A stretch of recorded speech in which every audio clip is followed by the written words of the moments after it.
They wiped out her whole unit. 9 SEALs gone in less than 5 minutes. No cover, no air support. Nothing left but her, bleeding, battered, alone. Then the hunt began. Following the drops she left, ridiculing her name, boasting about what they'd do if they got her alive. But the one woman they couldn't locate wasn't fleeing. She was pulling them in. Before we reveal how she twisted their pursuit into a bloodbath, hit subscribe with the bell switched on and tell us in the comments where you're tuning in from. Because this tale didn't close with a retreat, it ended with a hard truth.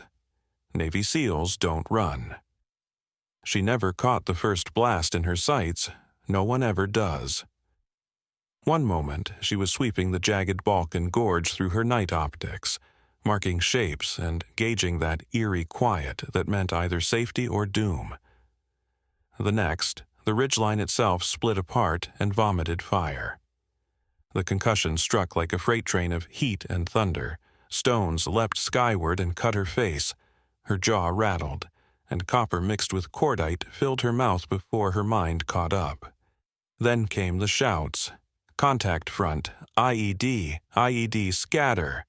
Lieutenant Commander Avery Locke dove behind a boulder tossed there by the blast a heartbeat earlier, rifle up even as her ears roared like cathedral bells in a storm. The world burned red, white, and colors things should never burn. Behind her, Petty Officer Grant Ellis called for a corpsman with a tone that said he'd never need one again. That's when the second charge detonated, closer this time, far closer. The shockwave hurled her into a snarl of shattered branches, something hot and wet splashing across her cheek. She didn't want to know what.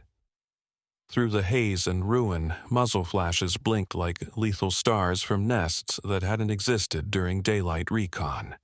They had stumbled into a massacre that was laid out, rehearsed, and flawlessly executed. Just 10 minutes earlier, SEAL Team Griffin had been pushing across what intel officers called permissive ground. Nothing more than a routine patrol back toward their forward base after checking on supposed arms caches near the Montenegro line.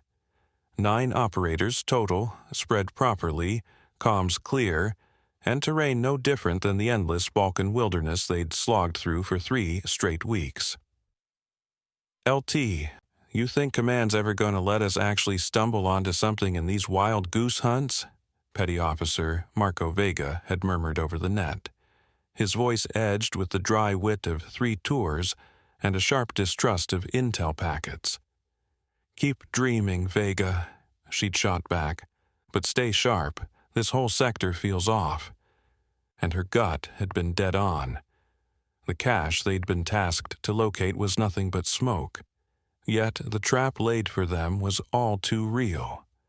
It was too neat, too polished, and now commands were being barked in accented English over the rattle of machine guns shredding everything around.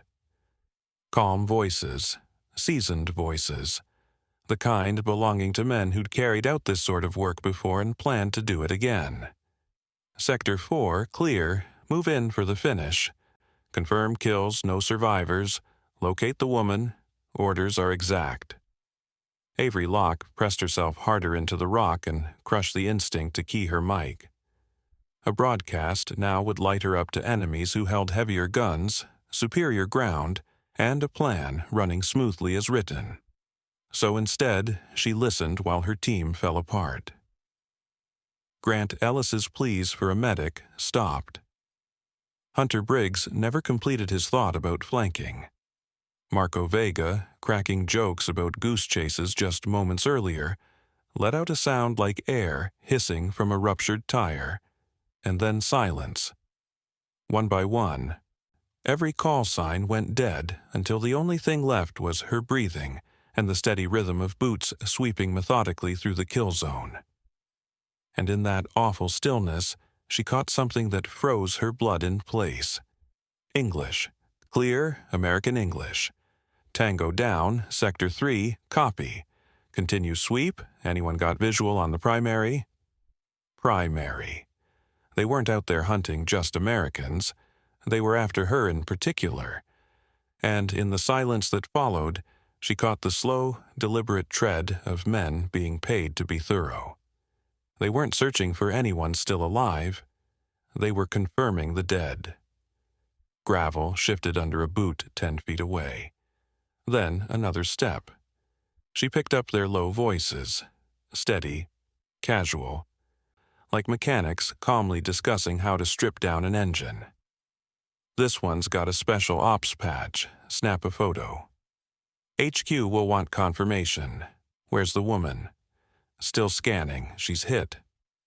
There's blood here. Through a slit in the rocks, Avery Locke watched a figure in dark kit carefully sift through her fallen teammate's gear. No rush, no nerves, just procedure. She saw him lift Marco Vega's encrypted radio and speak into it with the easy confidence of someone carrying out a drilled routine.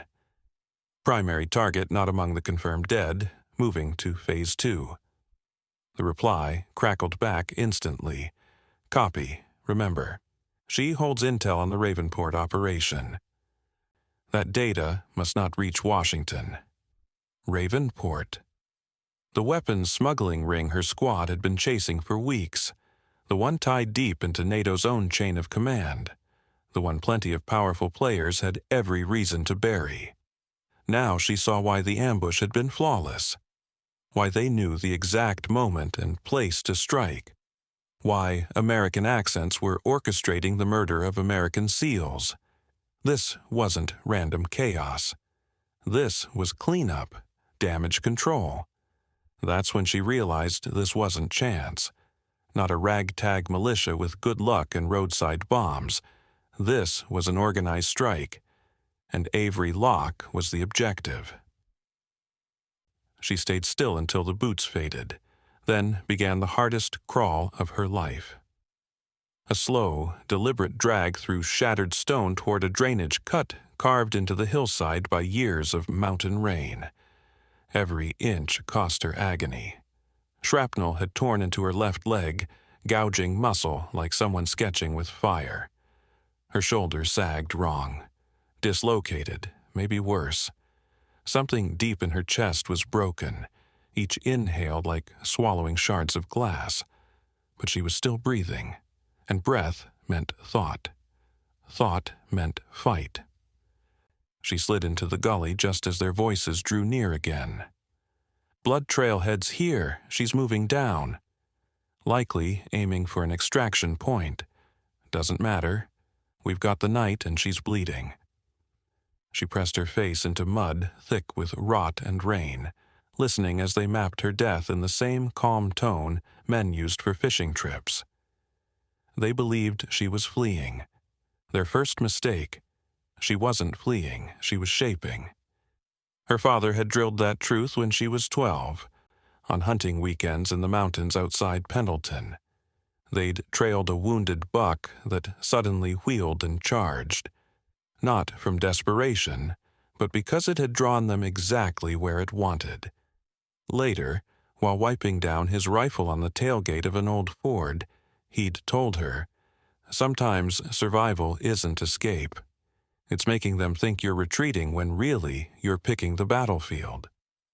Now, 2 decades later, bleeding into foreign ground, she understood. The gully spilled downhill into terrain that looked like God's own obstacle course. Broken shale, thick pine cover, tight defiles that force single-file movement.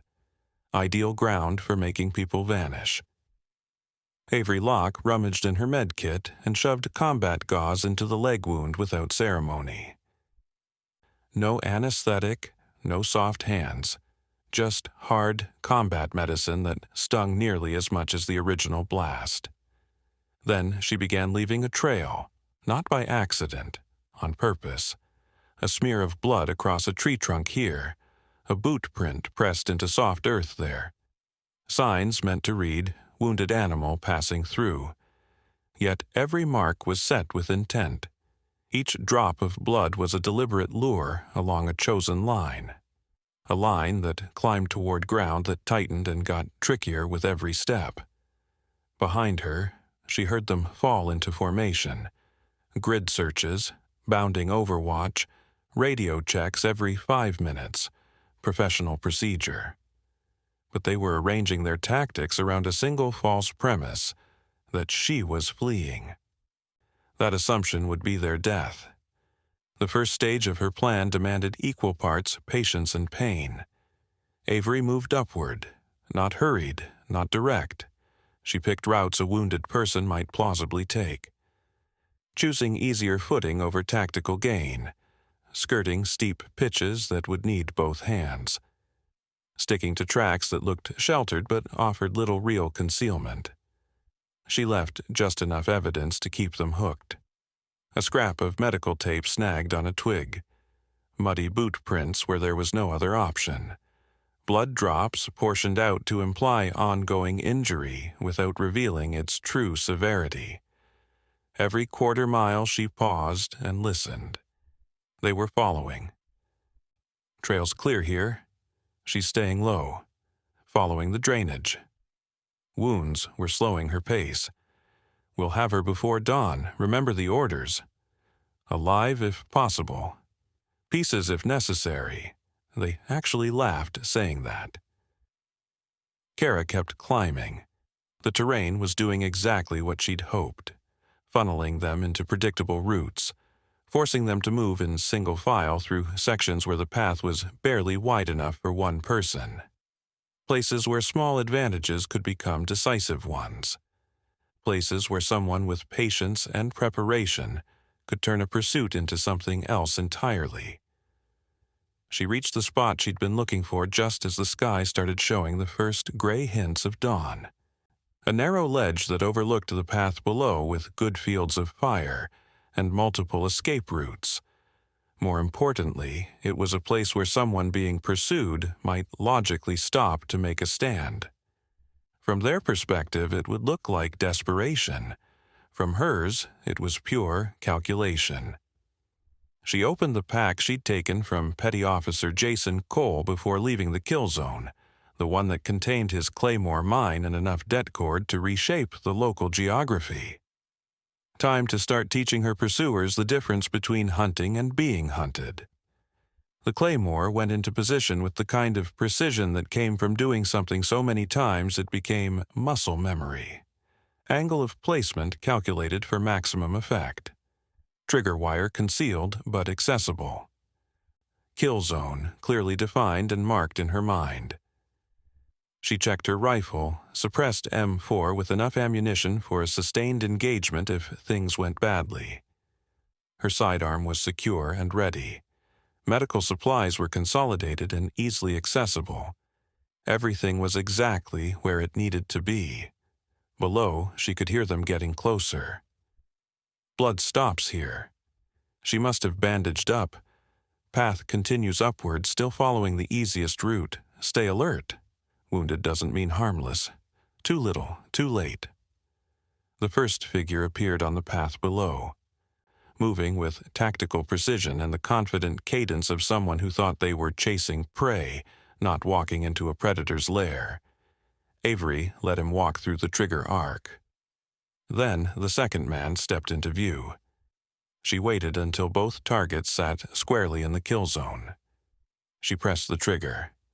The Claymore tore open the air with an echo that bounced off the mountains. 700 steel balls at hypersonic speed turned the narrow trail into a shredder. When the dust settled, there wasn't enough of either man left to bother confirming. Voices behind them snapped into controlled panic. Contact, contact, 2 down, heavy weapons. Where's the firing position?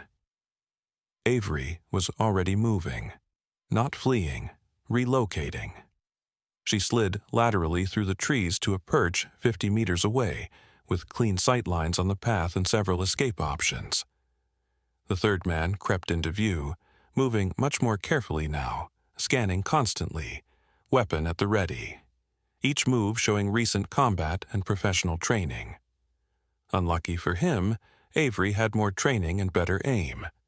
Her first round hit center mass. Her second, fired as he went down, made sure he wouldn't be getting patched up. The fourth tried to learn from his mate's mistake and swung to flank through the pines. A sound tactical choice that might have worked on a lesser opponent. But Avery had anticipated it. She'd already shifted to cover the flank. When he broke through the trees, she was waiting. One shot. No theatrics. Professional work. The radio taken from the kill zone spat out frantic calls. 4 down. Repeat, 4 down. She's not running. She's hunting us. Request immediate extraction. The reply came from a voice she didn't know. Accented but crisp English, the kind that carries command. Negative. Complete the mission. She's one person with limited ammo and serious wounds. Finish this. The voice paused, then added a line that chilled Avery. And remember, the client specifically requested proof of termination. Don't disappoint me. She thumbed the captured radio and spoke for the first time since the blast. This is Lieutenant Commander Avery Locke, United States Navy. Silence, then laughter. Commander Avery Locke, we've been looking forward to meeting you, the voice said. My name's Spectre, and I've got clients who paid good money to watch you die slowly. Sorry to disappoint them. She answered flat. She wasn't planning to die today. Oh, but you are, he sneered. See, we know exactly where you're sitting. We know you're wounded, and we know your ammo is running low. Avery glanced at her remaining mags. He wasn't wrong. Here's how this ends, Spectre went on. You'll surrender, walk down the slope with your hands up, and spend your last hours answering questions about recent Navy ops in the Balkans. Refuse, and we'll take you apart, piece by piece. Either way, he promised, she wouldn't leave the mountain alive. Avery killed the radio and checked her watch. Dawn was still an hour off. If extraction was coming, it wouldn't be until daylight. She had to last against professionals who had her location, superior numbers, and time on their side. They'd made one critical mistake in their psychology. They assumed she was scared, that the threat of slow death would break her. What they didn't grasp was that she stopped fearing death the day she earned her trident, and anger and fear are different weapons. The seized tablet became her window into their plan. Positions, movement patterns, comms protocols, everything. Even better, she could tap their command frequency and listen as they coordinated.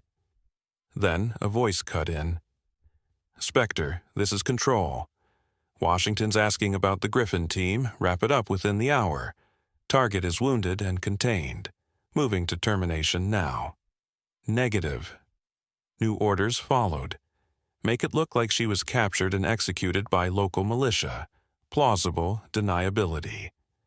Understood, we'll stage it properly. They weren't merely killing to hide an arms smuggling ring. They were preparing cover to justify bigger moves.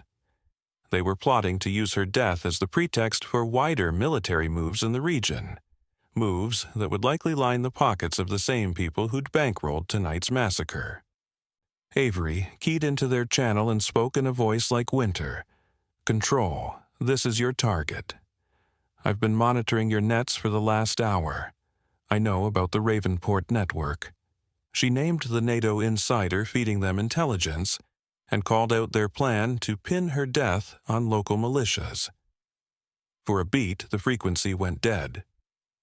That's impossible. She can't access our tactical feed, came the skeptical reply. But then red dots started disappearing on their map one by one. Those were their people. She hadn't needed to be telling the whole truth to get the desired effect. The panic that crept into their tones was exactly what she wanted. How many has she actually taken out? 7 confirmed. Maybe more. What was supposed to be a cleanup job was turning into something else. Sir, with respect, she isn't fighting to survive. She's fighting like someone already dead who wants to take as many of us as possible, one voice admitted. That gave her an opening. Control, this is Target. I'm uploading something to your tactical server you'll find very interesting, she said, and used the tablet's camera to snap the intelligence files she'd pulled from Marco Vega's pack, names, accounts, transfers, operational notes, and pushed them into their shared net. That's a full breakdown of your operation, she said coolly. Names, dates, transfers, everything. And I just put it on your network, so anyone with access now has it. Delete it, someone barked. Can't, it's already propagated, she answered. Then she revealed the real kicker. Before she keyed their net, she'd sent a burst to a frequency listened to by people in Washington who ask hard questions about fallen SEALs. Silence held for almost a minute. When Spectre finally spoke again, his tone had shifted. You're bluffing. You don't have that capability. Test me. Invite accepted, she said. I want you to come find me yourself. No backup, no support, just you and me, and we'll settle this old school. If you don't, those files go public. She heard him weigh it, the calculation in his breath. Finally, where? Grid 774-219. The old amphitheater, you know it. I'll be there. Looking forward to it. She meant it. Avery Locke moved through the pre-dawn like a ghost with a grudge. She wasn't running anymore. She wasn't banking on rescue. She was hunting. Now the ground favored her. She knew these approaches better than they did after hours spent mapping every avenue, every sightline, every piece of cover big enough to hide a body. They relied on maps and GPS. She relied on blood-earned familiarity. She picked out the next element climbing the eastern slope.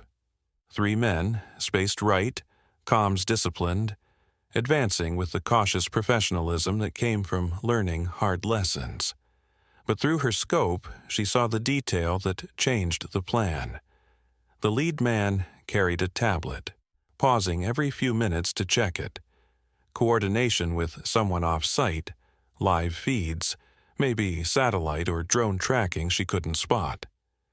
That's how they'd known the patrol route. That's how they'd scripted the ambush. And that's how they were tracking her now, so she needed that tablet. That meant getting close instead of shooting from range. Avery circled wide, using a dry creek bed to approach from the flank. Loose shale threatened every step. Thorny brush snagged her kit, and the ridge wanted to betray her footing, but it also offered concealment. She closed to 20 meters before the lead man froze and raised a closed fist. The team stopped. He'd heard something. For 30 heartbeats, nothing moved, just wind through pine and her own pulse like a drum. Then he eased and signaled onward.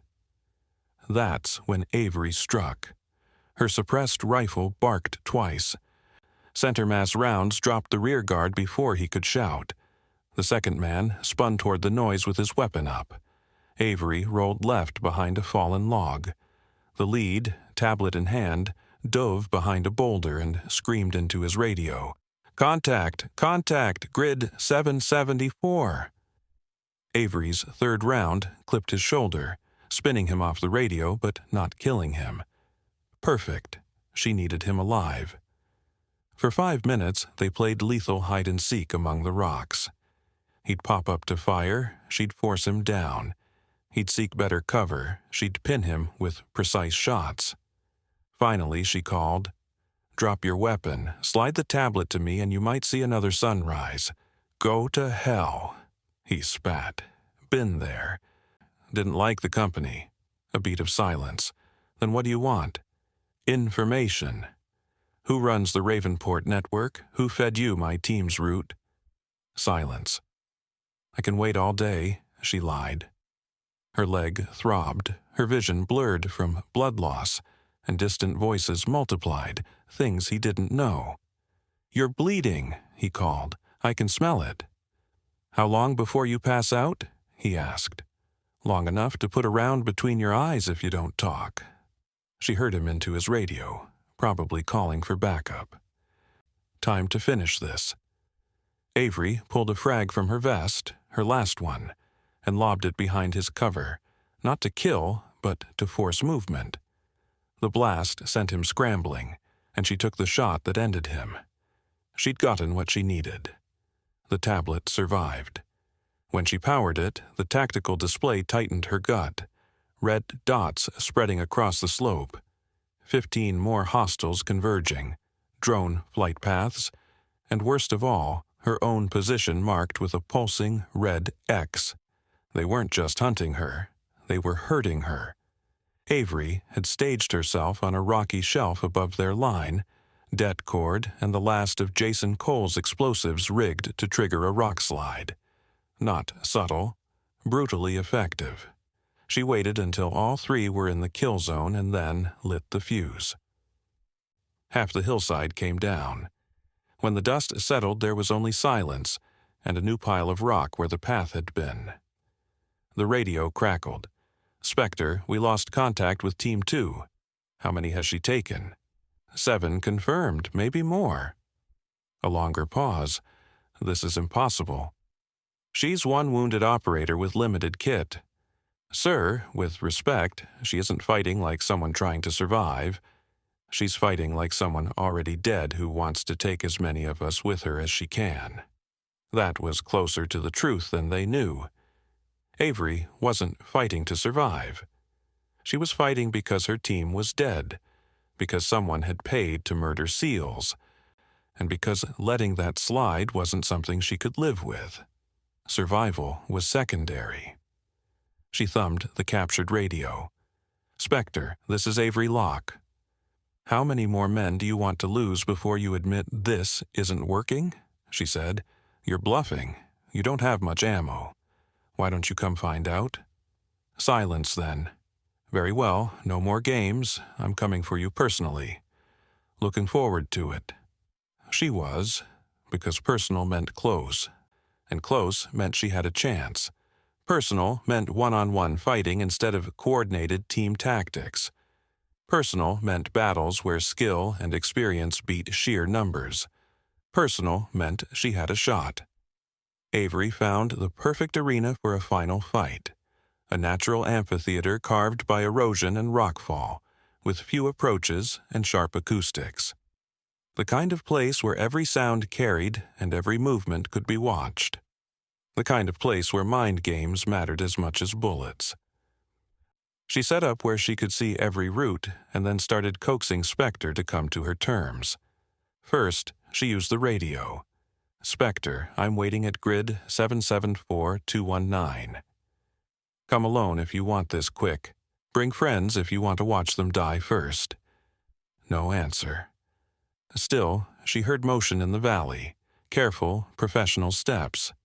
But there was a hesitation that suggested her reputation had landed. Next, she began leaving precise signals. Not random signs of flight, but messages meant to be read.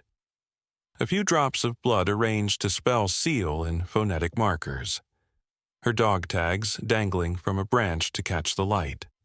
A combat knife driven into a log with a note wrapped around the handle. The note read, "Your move."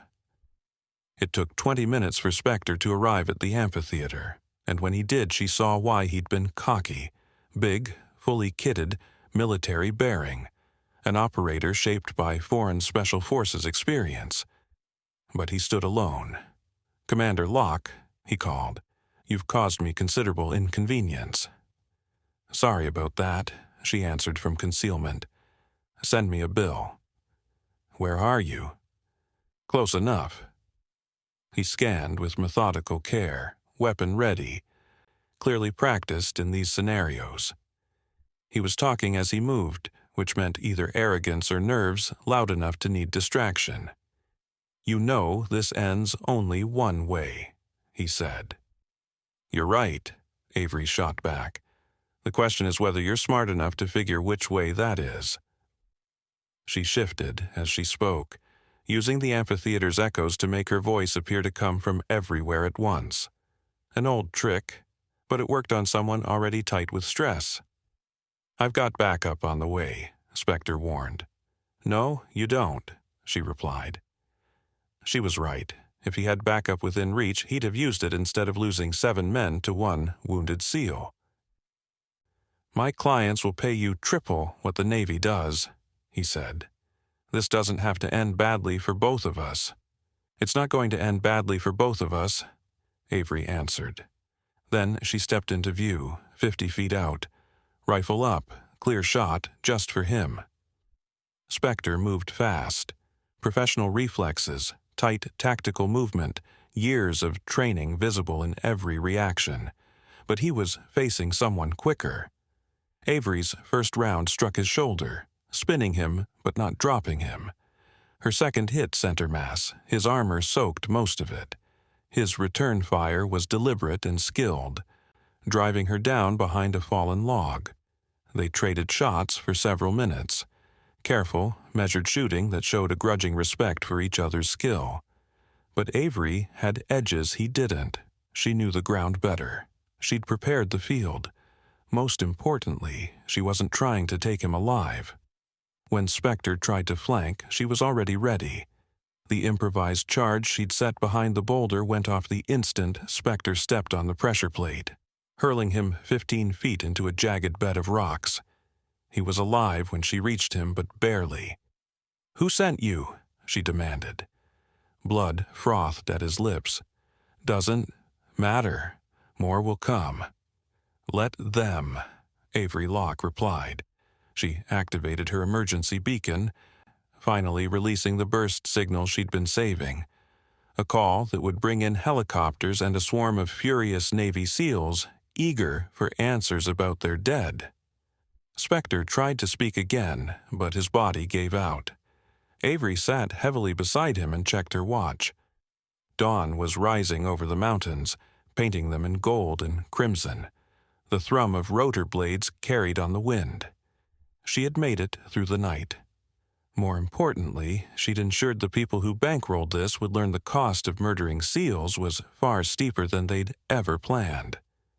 An hour later, the extraction team found her still seated next to Spectre's corpse, staring at the sunrise and remembering teammates who'd never see another one. They asked if she was all right. "I'm fine," she said. Not entirely true. She'd need surgery on the leg, rehab for the shoulder, and time to process everything, but true enough. She was alive. The people who tried to kill her weren't. Sometimes that was the only victory left. Could you keep fighting when the odds seemed hopeless, the way Avery did? Would you have the nerve to turn from prey into predator when everything was stacked against you? Share your thoughts in the comments. I read every one. And if this story reminded you that the most dangerous move is cornering someone who's already lost everything, hit like and subscribe to Major Tom's Tales for more warriors who refuse to quit. Send it to someone who needs reminding. Courage isn't about being fearless. It's about deciding something matters more than fear. Your next mission's waiting. Same time tomorrow. I'll see you then.